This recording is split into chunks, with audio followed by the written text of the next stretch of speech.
Okay, welcome everybody to this LMH conversation, and welcome especially to Brenda Stevenson, who is heading this way. We've just been talking about the weather where she is compared with the weather where we are. I said I wasn't trying to put her off, but she says that she's entering into her new relationship in Oxford with her eyes wide open. She's been a very distinguished scholar of race, slavery, gender, family, and conflict for many years in the United States. She's currently at UCLA. She's been head of the Department of History there and of African American Studies. By my count, she's written at least 6 books, numerous prizes, numerous articles, and she is, from our point of view, we're very lucky that she's coming to Oxford to be the first Hillary Rodham Clinton Professor of Women's History at Oxford. And if the weather doesn't deter her, she'll be here in October. So welcome, Brenda, and I wish you were here in person, obviously, but can I just begin with a tiny bit of autobiography? So what led you from your school days to your professorship and your interest in history, and how did you get to be where you are today? Well, hi, Alan. It's nice to see you in person, not in person, but even remotely. And I'm looking forward to being at Oxford next fall. And it's COVID that might prevent that versus the weather. But, hopefully we'll all be back to some more normal times by the time I'm supposed to actually show up and start teaching. What led me to history? Well, I was born and raised in Virginia, which, if people are not aware, is it's the first permanent British colony in North America, and it's very, very seated in the place of history. Williamsburg is there, Yorktown is there, Jamestown is there. 8 presidents come from the state. The capital of the Confederacy was there. George Washington, Jefferson, Madison, they're all from Virginia. So you basically couldn't grow up ignoring history where I'm from. And my mother loved to talk about, family history, genealogy, etc. And so I just became pretty much, it was hardwired into me, although I never thought I would be a historian, and indeed believed when I went off to college to the University of Virginia that I absolutely would not do history. It would be something that I was not interested in, having been it's forced on me my entire life. Everywhere we went, there was some reminder. Indeed, my house in Virginia, in my small town, is on the site of one of the largest maroon societies in North America. So literally everywhere you went, you stepped, you were a part of some historical narrative. But going off to college and wanting to be a physician, a research physician, and then having to come to terms with my inabilities to get a decent grade in organic chemistry. I turned to something that was more familiar to me, which was actually English literature, and it was not history. But little by little, I became more and more interested in history, in African diaspora history in particular. I had some fantastic professors in college, and then I bargained with my mother that I would go and do a master's degree at Yale, and then go off to law school. And once I got into the master's degree, my advisor was a really well-known slavery scholar, asked me if I would apply to the PhD program in history, and it kind of went from there.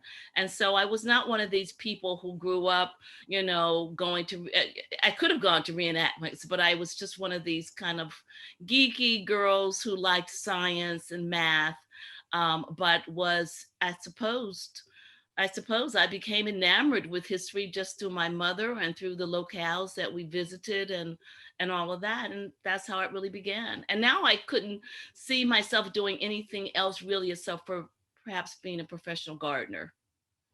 Okay, maybe some opportunities in Oxford. I mean, it strikes me from your work that you love stories. I do. you love telling stories, and you love approaching history through characters. Yes. Just to tell me a bit about how that particularly drew you into history. Well, I think it's really, again, my mother. I have to give her credit for that, Emma Stevenson, because she would just tell us stories all the time about our ancestors.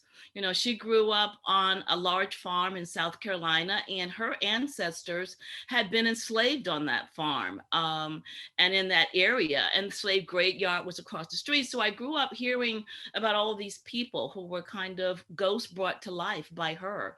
And so I just gathered a kind of narrative version of life in the past that never left me. And as a social historian, I want people to really understand what the ordinary person's life was like. And I find that it's easier to reach my audience and for myself to be invested in this if it's just a narrative form. And I think it's also my interest in literature and my love of literature, whether it be short story, essay, poetry, novel. And I think the two of those concerns and loves sort of came together with my storytelling.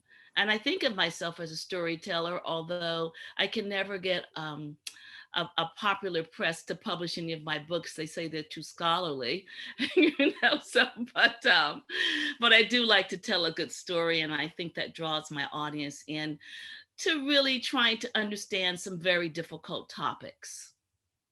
So let's take one of those books about the LA riots, and your book was called "The Contested Murder of Latasha Harlins."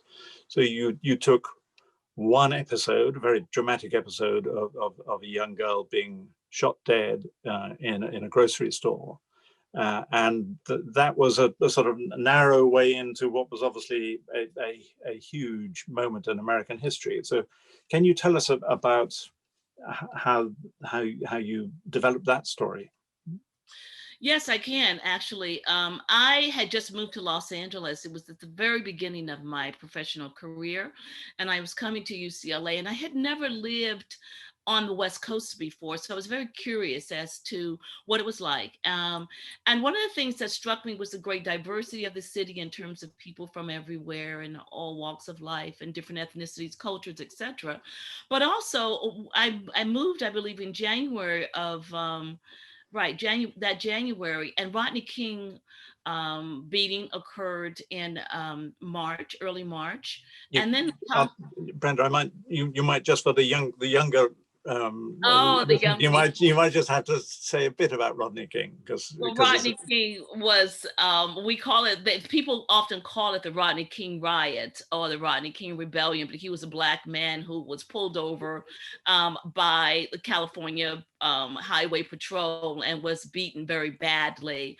And a video of that beating really riveted the world. It went around the globe. And this was early when people were just using videos and, you know, of these kinds of incidents and putting them up on the news and sharing them globally. So everyone, including the President of the United States, who was the first George Bush president, has said it looked as if these policemen had really acted brutally and had acted illegally. So since everyone had said that, when the verdict came that indeed these policemen were not going to be found guilty, soon thereafter we began to have this very, very large riot, rebellion, you know, insurrection, whatever you would like to call it. And so this is the incident that occurred, that incident.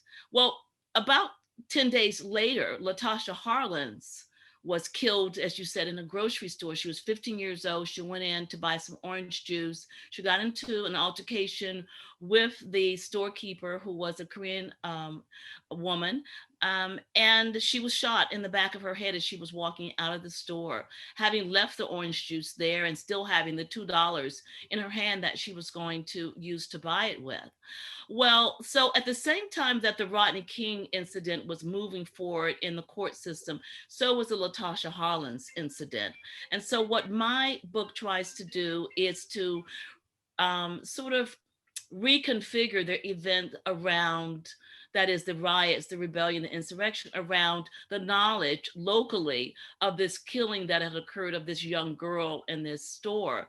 The woman had been found guilty of voluntary manslaughter, but the judge in the case had decided that indeed she should not serve any jail time. And so that caused a great outcry locally in the community. So there were the two cases together and a couple of others as well. But I was pulled to Latasha's case because the three females involved in it were very different in terms of their social status, in terms of their race, in terms of their generation. We had Latasha Hawkins, who was 15 years old. She came from a working class family in South Central Los Angeles. We had Sunja-do, who was a Korean naturalized citizen who was 51 years old, who was a storekeeper, did not speak very good English, but she was well educated. She had an undergraduate degree. Her husband had been a colonel in the military in South Korea. They owned 3 shops. So they were solidly middle class. And then we had the judge who was 40 years old. This was her first major case. She had just become a judge. She was extremely wealthy. She came from her father was the president of Warner Brothers International, and she was Jewish American. And so this just sort of captured my imagination. What are the 3 stories that kind of come together at this one point that sparked this revolution on the streets, basically? And so that's how I was drawn to the story, my own curiosity, but also looking, because I did women's history, looking at these 3 females who are all in this one locale and what happens. What's the hierarchy that's there? What are the cultural contexts that they are acting out of? What are the consequences for each of them as a result of this incident?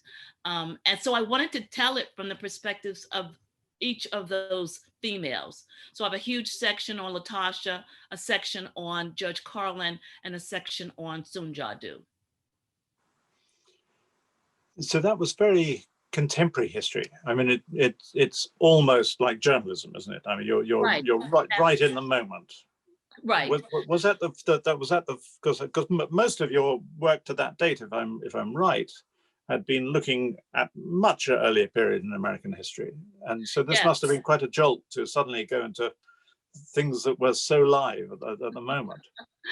Right, absolutely. I mean, most of my history, what I write and what I'm finishing up now and what I'll be doing when I'm in Oxford as well, is really from the 17th, the 18th, the 19th centuries. This was my only 20th century work. And but what I decided to do was to go deep, to take a deep dive into the history of these 3 communities. So I go back to the early 19th century, when I'm looking at the migrations of East Asian peoples to the Americas. Then I also looked at Latasha Hawkins. I'm able to trace back her family to the slave era. And I'm also look at Joyce Carlin and her great grandfather's migration from Russia through England to Boston, and then follow that family to Los Angeles. And so what I do is, and as I do that, I talk about the communities of women across this historical spaces to get to these 3 females. So I had to make it in my sense, historical. I had to go back into those earlier centuries just to be able to really understand it myself and to feel as if I was indeed writing history. Although the book has won a journalism prize. Thankfully, it also won a history prize, but it did win a journalism prize. In that sense, it feels a bit like what Isabel Wilkerson is doing at the moment. I mean, that sort of history meets journalism. Yeah, she's doing what I did. Yeah. She's following in your footsteps. She is Let me, following references. She's got the Pulitzer Prize, but she's following. let's go back to the start of. So you got a PhD at Harvard, at Yale, and then so when you started working in this field, how many people were working in this kind of field? In women's history, or slavery and African American history and women. I mean, there's sort of those three things came together, didn't they? Yes, they did. Well, in terms of slavery, of course, that scholarship, that historiography is very old. You know, it begins in the 19th century. It actually begins at the moment where people began to write about or discourses on slavery, whether or not you're looking at people in England or you're looking at people in, you know, the French Caribbean or Brazil or what becomes the United States. So that historiography is pretty long, and we began to get the professional historians involved in it, really in the mid 19th century to the late 19th century. And it has a long, you know, so we go through, you know, Phillips, and then we go to Stamp, and then we go to the revisionists in the 1970s. And so my mentor, John Blassingame, is really well known because in 1972, he published the book, The Slave Community, which actually then is a social history of enslaved peoples, which is one of the very first social histories, and drawn from their documents, the documents that they created versus the documents that the planters created. In terms of women's history had really, I'm sort of the second generation of that. So it really had taken off in the 1960s, in the 1970s, going into the 1980s. And again, one of the founders of that field, Nancy Cott, was my second advisor at Yale. And so when I went to Yale, they already had a women's studies program, and she already was a tenured faculty member based on the necessity of having an excellent women scholar in that department. In terms of Black women's history, that was just beginning, you know. And so I remember the first book on enslaved women was that of Deborah White. And I remember talking to my advisor about my dissertation and saying, I want to do a dissertation on enslaved women. And he said, oh, that book's about to come out. You don't want to do that. You know, so I was right, exactly. It was only going to be one, and that one was about to come out. Only one book. And so I was at that moment when, you know, things were really opening up. And it's so funny because I was telling someone the other day that the first time I thought about seriously doing what was then not even a topic, but Black women's history. I remember I was working on this material for Blassingame, but my other advisor, Nancy Cott, said to me, well, would you like to, you know, have a career in Black women's history, you know? And I thought, and I said to her, do you think they'll ever have an endowed chair in that? You know, and we were just, she says, I don't know, you know, we're just walking around the campus talking at the time. And of course, the Hillary Rodham Clinton chair is not in Black history, but Black women's history, but it is in women's history. And so I'm very pleased that this has happened, and that I'm the inaugural chair holder. It's just an enormous honor and privilege. I never thought I'd get to this moment because I came from a family of non-academics and people who, you know, were working class people. And the notion of me getting a PhD was very odd to them and to me. And so it's just been such a blessing to get this far. We'll come on to that in a minute. And I should just remind people to please pile in with questions. If you can put them in chat, that would be great. And then I can call on you later, because that will save me having to ask all the questions. So go back to, there you were, this was a new field. Right.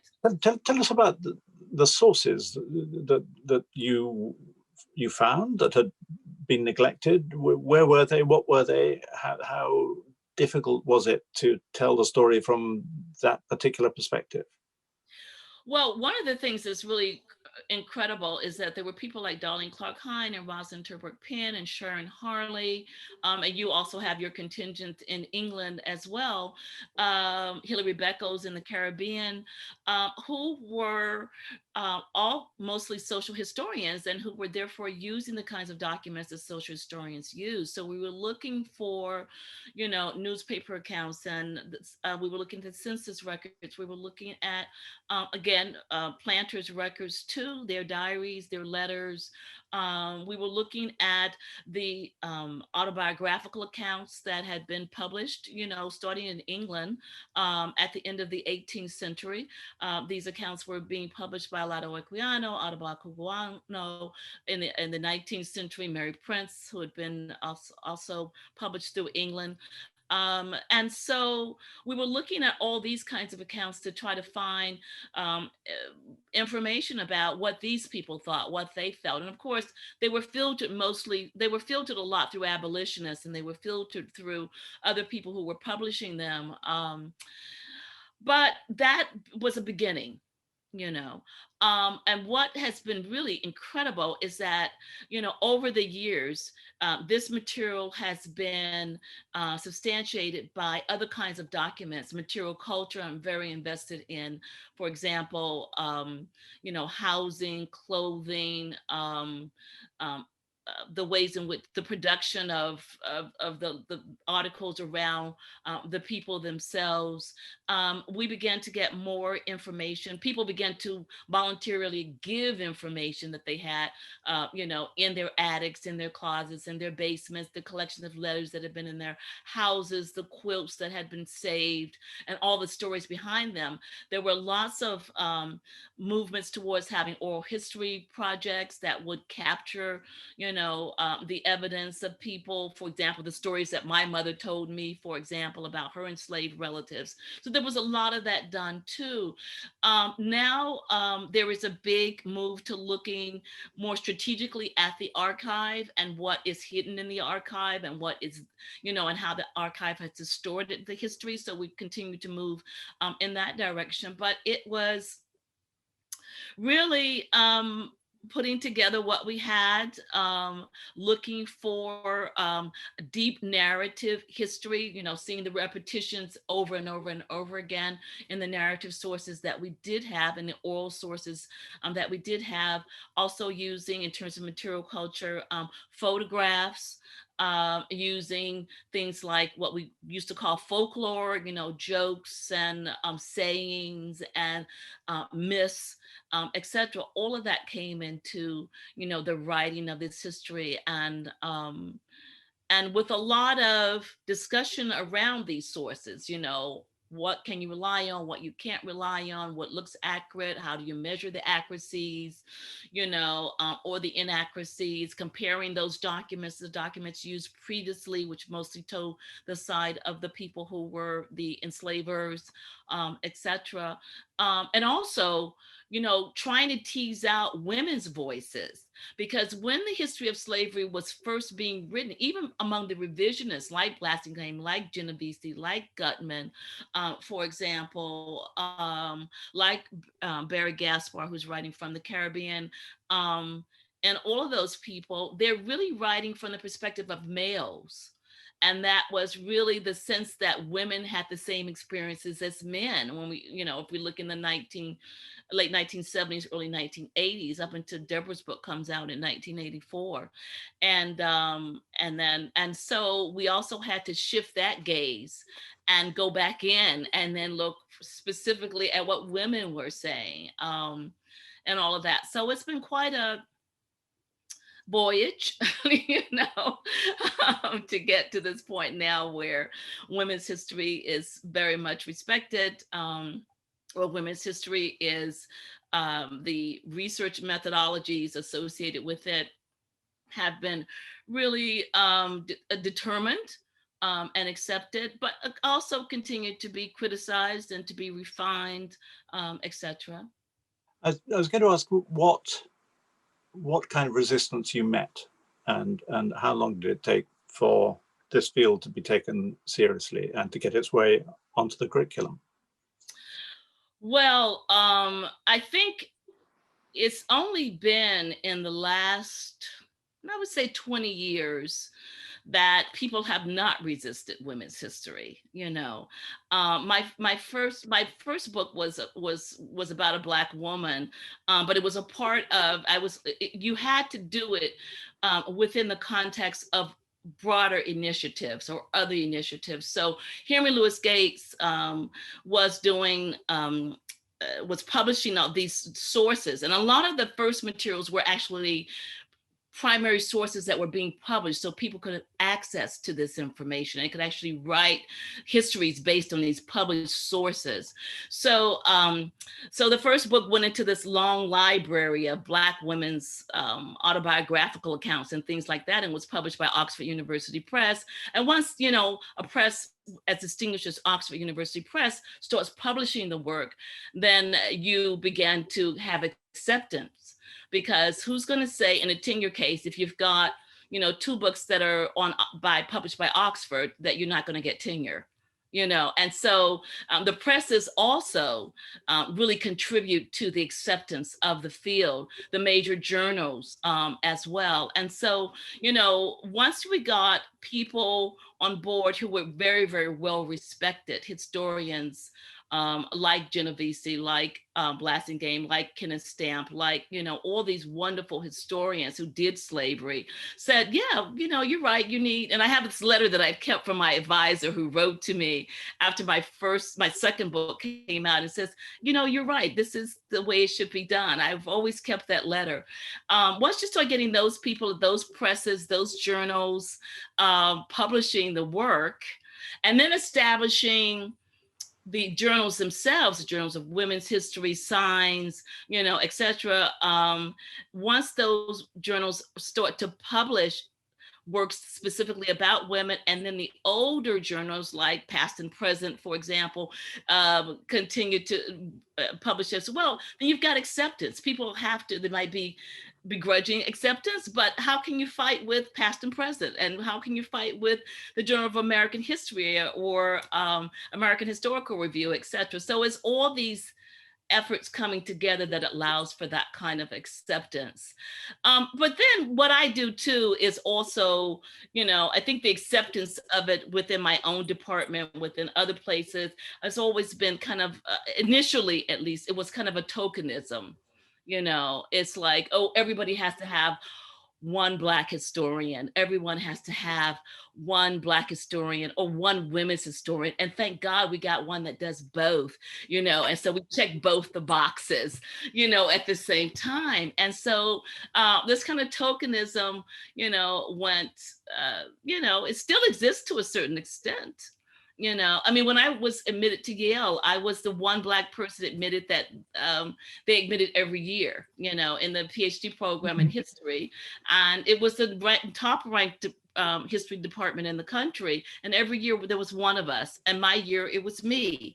And so, it's kind of like the little tiny story that goes along with the Kamala Harris big story. You get one and then everybody's like, oh, isn't that fantastic? And then somebody says, well, let's get another. So wait a minute, hold on. We've got our one. And so it's kind of been like that. But I know that I've been very, very blessed and had all kinds of wonderful opportunities. And so while I realize that other people have not had those opportunities, I just want to say I'm very thankful for the ones that I have had, including this new incredible opportunity at Oxford. I'd love to know what it's been like in the last 4 years. So we're living through a period of, for want of a better phrase, culture wars. And it seems to me history, certainly in this country, gets caught up in culture wars. And if people like you come along and say, I want to write this kind of history, the people on the other side get very cross and angry and threatened and say, no, that's not proper history. Right.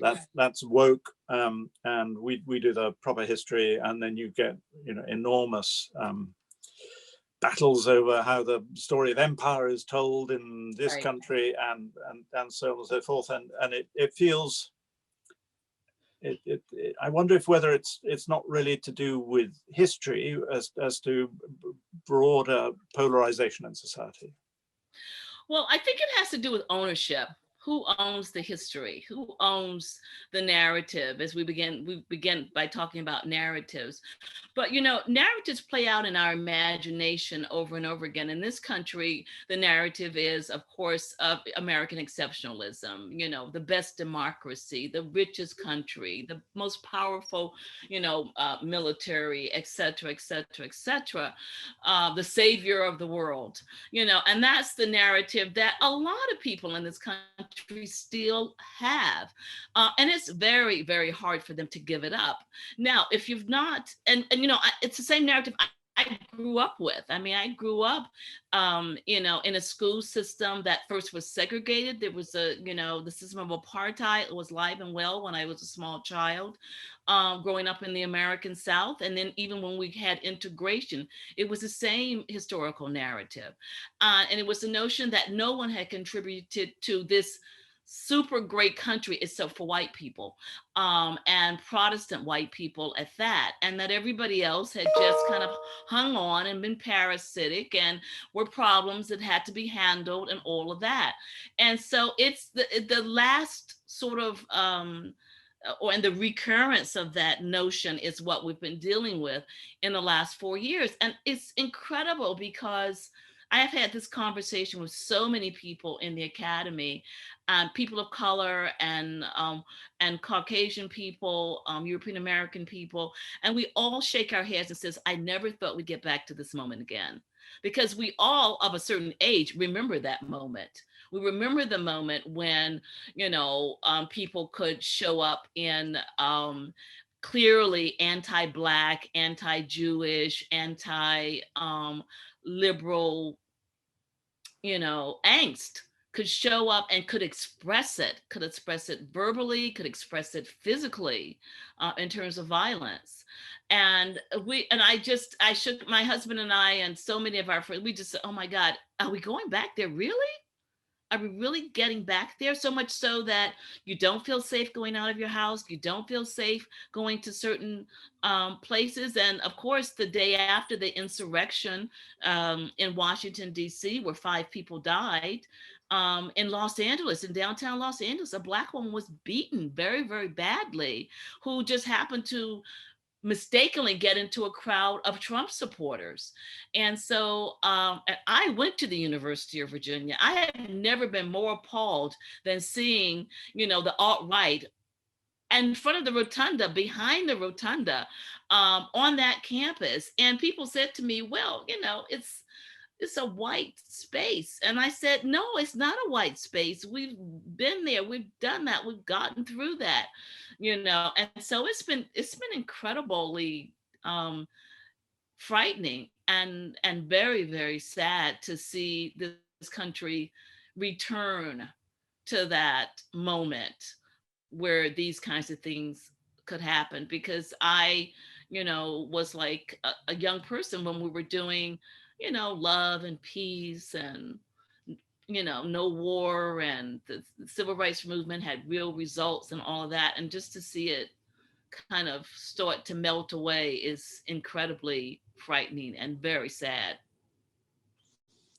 I was going to ask a question about George Floyd, obviously, but I see Rahia in chat is thinking the same thing. So Rahia, why don't you, if you can switch on your camera, why don't you just pop out and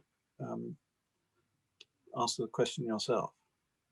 Yeah, I just wanted to know how the LA riots compared to the BLM. Compared to the what? The BLM movement. Oh, okay. Yes. Oh, they're very different, actually. I mean, I think some of the same issues, of course, which deal with equality before the law, the criminal justice system, and the biases within it are definitely the same. But the Black Lives Matter movement is a really organized movement. It started, actually, I'm proud to say, on the campus of UCLA. 2 of the women who were the founders of it actually were students at UCLA. And it started off sort of as a small, group of young, intelligent women who just wanted to make a difference, who wanted to say, "No, stop, you can't do this. You can't keep killing Black people." And so So but it has grown now to become a global movement, and against all odds, against all of the discriminatory and the negative language of the press, even the liberal press, and against, of course, lawmakers, their opinions of it, and what we used to call the establishment, or those people who were in power, and even in some of the established leadership within the Black community were opposed to it. But the people, it's a grassroots organization that has just overtaken our country and hopefully the world. It's just been nominated for the Nobel Prize. Nobel Peace Prize, and so it's quite different. If you look at what happens this insurrection occurs in the LA, what we call the LA insurrection, the LA rebellion now, and that's really, you have your sparks, you have some buildup, and people going out and expressing themselves, both in a way that is very positive, peaceful, and then also a way that is destructive in terms of property. And so Black Lives Matter movement has always been a peace movement. It's never been a movement that sanctioned or even allowed destruction of property. And the people who have come in and destroyed property in the midst of their protest are people who have detracted from their importance, but they're not part of that movement. And so there's a big difference in terms of the organization of it. Of course, the other big difference is that they are able to mobilize a lot of people, both locally, nationally, and globally, because of their online presence, which was not really available during the 1992. So that's a huge difference too.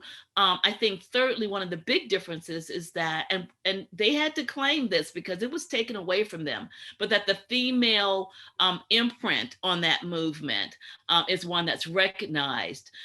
For soon after the Black Lives Movement was established, people were really focused on male leadership within that movement. It typically happens, but several years into it now, people have really pushed the fact that this was started by 3 women, and that the female leadership in the movement is still very, very important. So I think that those are ways in which they differ. But again, this whole notion of the inequality of Black people, particularly in the law, both nationally and globally, or people of color, or poor people, or disabled people, etc., has really made this a very, very important and long-lasting movement. So it is the NAACP of the 21st century, whereas the NAACP and the Urban League and the and the organizations created by Martin Luther King and those kinds of people really were so powerful in the 20th century. But Black Lives Matter has really made its stamp on the 21st century. Given what you just said about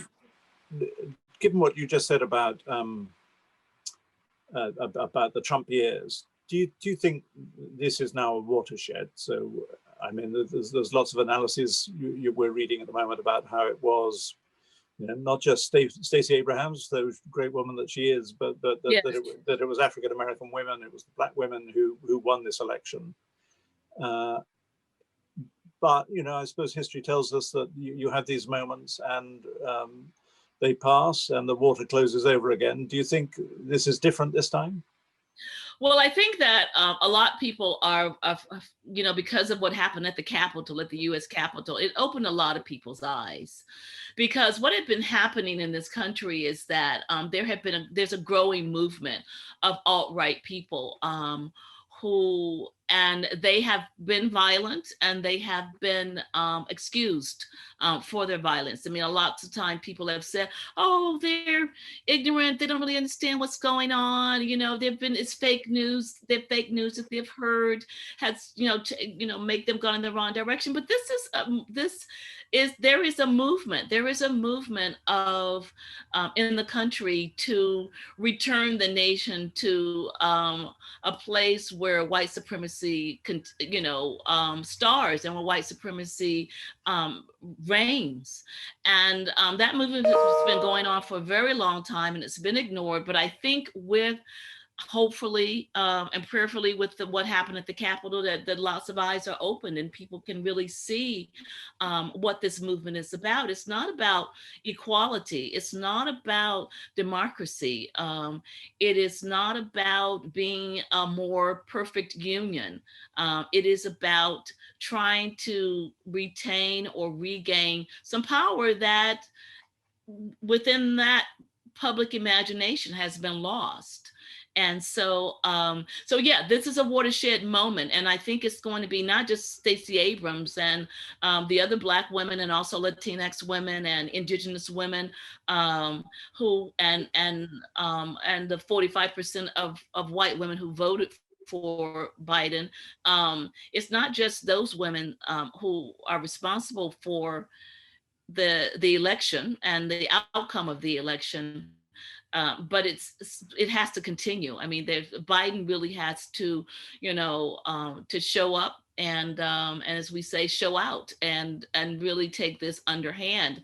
And all the federal agencies have to as well. The FBI has to, do what they were supposed to do. Homeland Security it has to do what they have to do. The Supreme Court has to do. The federal courts have to do what they had to do. I mean, if you look back, for example, the Civil Rights Movement, it was all of those entities that had to from the executive branch, the legislative branch, and the judiciary branch that had to really, decide to come together and to push forward with democracy and the right to vote and the right to pursue equality before anything happened. And it's got to happen again. I'm going to bring in Olivia because you've got a really interesting question there.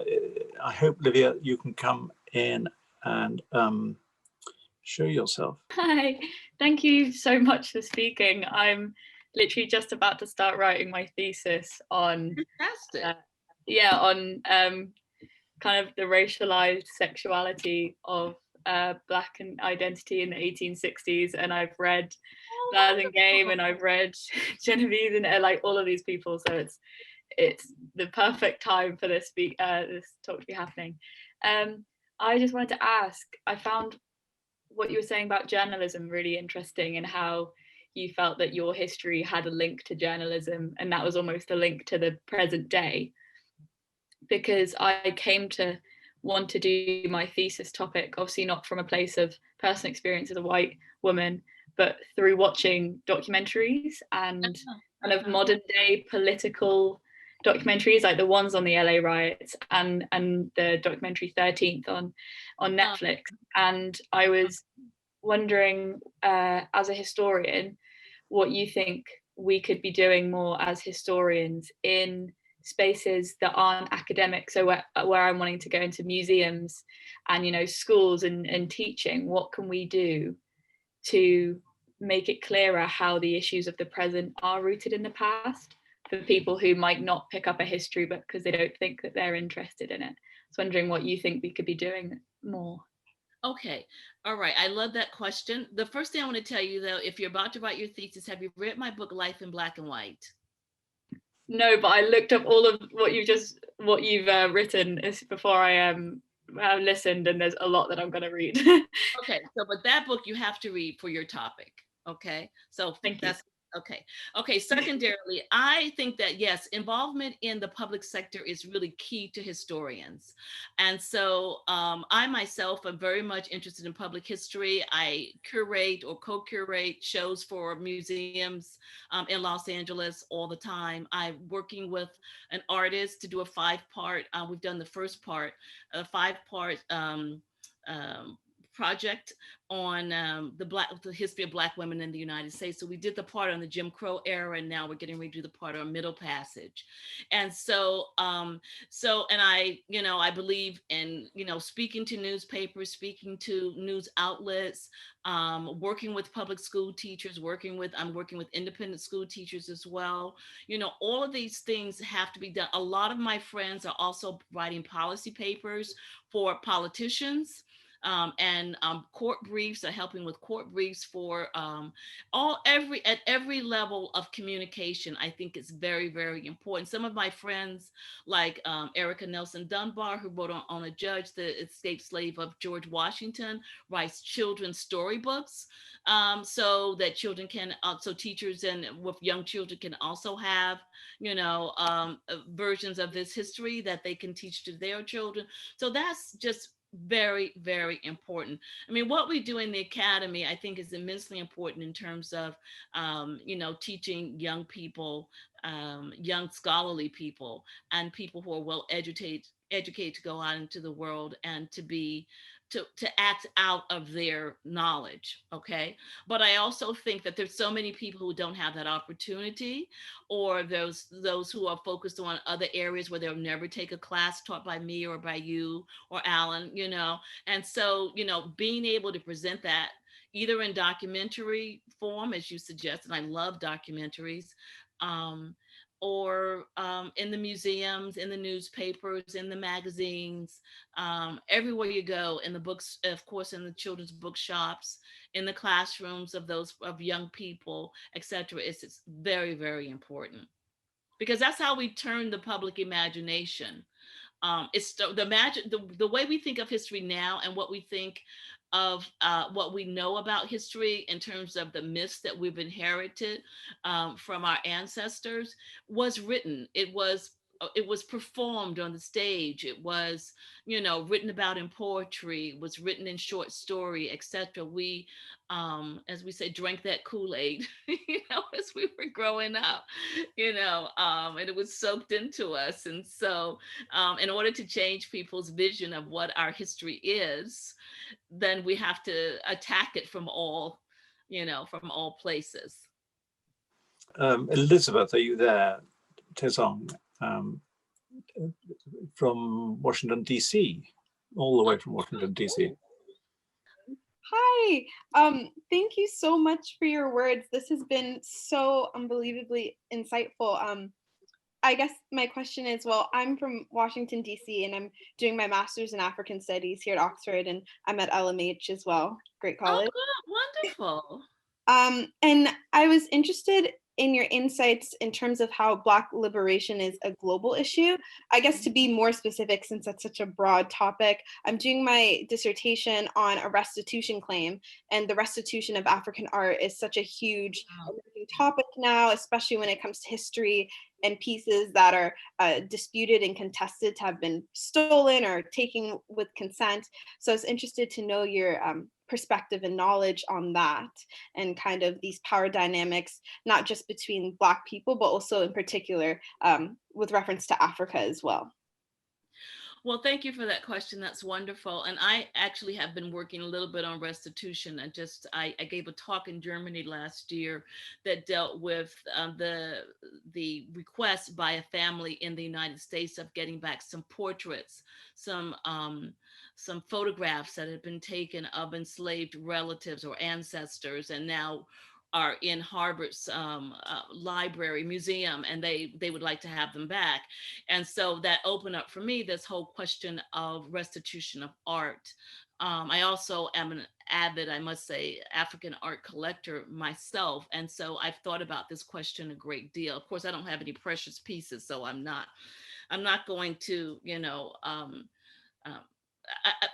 but it is a question that you have to think about. And I think that the notion that the global Black liberation movements are very important, whether or not you're looking at Black Lives Matter, today, whether or not you're looking at movements in the past, the Pan-African movements, for example, the anti-colonial movements that have taken place, the movements to establish independent governance in Africa and African diaspora places. It's very important. Of course, it's all connected. It all has to do with the haves and the have-nots, and it has to do with racial discrimination. It has to do with this racial hierarchies that is a global racial and color hierarchies, and of course wealth hierarchies. That's a global phenomenon.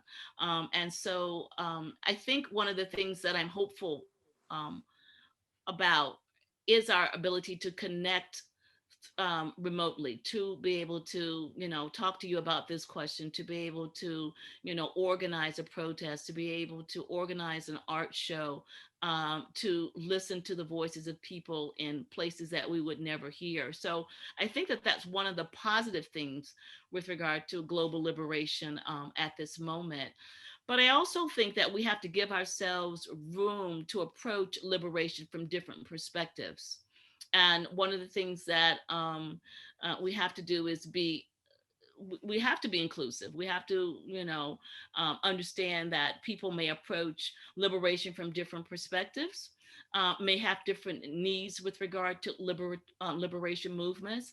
For example, the restitution of art, the restitution of one's culture, of saying that these are precious items created in this context and they need to go back to that context. That's very, very important. It is as important to me as saying that Black people have to be equal under the law. It's all connected together. And so, again, I recognize the importance of knowing about, participating in, respecting the global movement for liberation, Black liberation, women's liberation, liberation of the poor, of refugees, etc. We are all connected. And the art piece of it, the cultural piece of it is truly, truly significant. And it is heartbreaking to go into the museums in other places and see, when I was living in Berlin, to go into, their ethnic historical museum and just see the collections from Cameroon and from, all over West Africa. It is literally heartbreaking, and it's frightening to just see how that's just been, it is just a metaphor for the rape of those countries, and literally the rape of those women too, and children. It's just, and the military decimation, the colonial decimation of them. So it's very, very important to focus on restitution. Elizabeth, thanks for that question. We've got about 10 minutes left, and I've got two questions about Oxford. So the less important questions, though it's one that you won't be able to dodge once you get here. So I predict within a week somebody's going to ask you this question, so you might as well rehearse your answer now. What should Oriel College do about the statute of Cecil Rhodes that dominates? Well, it doesn't really dominate, but he is there, and some people don't want him to be there. What would you do about that? Well, I've actually, done a lot with monuments in the United States. And so that question is one that I've written about and spoken about very widely, because where I come from, Virginia, you can't go, every town has a statue of including my little small hometown, a statue of a Confederate soldier that's stuck right in the middle of it, in the middle of downtown. So it's been a question I've thought about a great deal. And I do know some of the controversy with regard to the Cecil Rhodes statue that's on campus. And what I'll say is what I say about the Confederate statues in Virginia, which is that, I have no administrative post at Oxford, will not ever, and therefore have no power. But what I will say is that I feel like it should be placed in the museum. I really feel like it should be placed in a space that, for those people who still want to go see it, that's fine. They can go see it. It should be very heavily contextualized historically about why it is in museum, why it is no longer on the grounds, but actually in a space, a private space. And so that's how I feel about it. And that's how I feel about the statues that are everywhere in my home state and everywhere in the United States, that speaks to a period of time that is where white supremacy was very important. And I know, that historically, as they say about the statues of Robert E. Lee and of Thomas Jefferson and all those people in the United States, I know that, you know, there are people who are very attached to them. There are people who have benefited from them. I mean, I know plenty of people who've had a Rhodes Scholarship and, you know, had benefited from the philanthropy that's come from the state. But for me, it's an insult to the people who have not benefited, for the people who have been harmed by it. And it is not, this reference, we have to revere as well the people who have been lost, the lives that have been destroyed, the cultures that have been decimated. I would say put it in a museum, well contextualize it. Brilliant answer.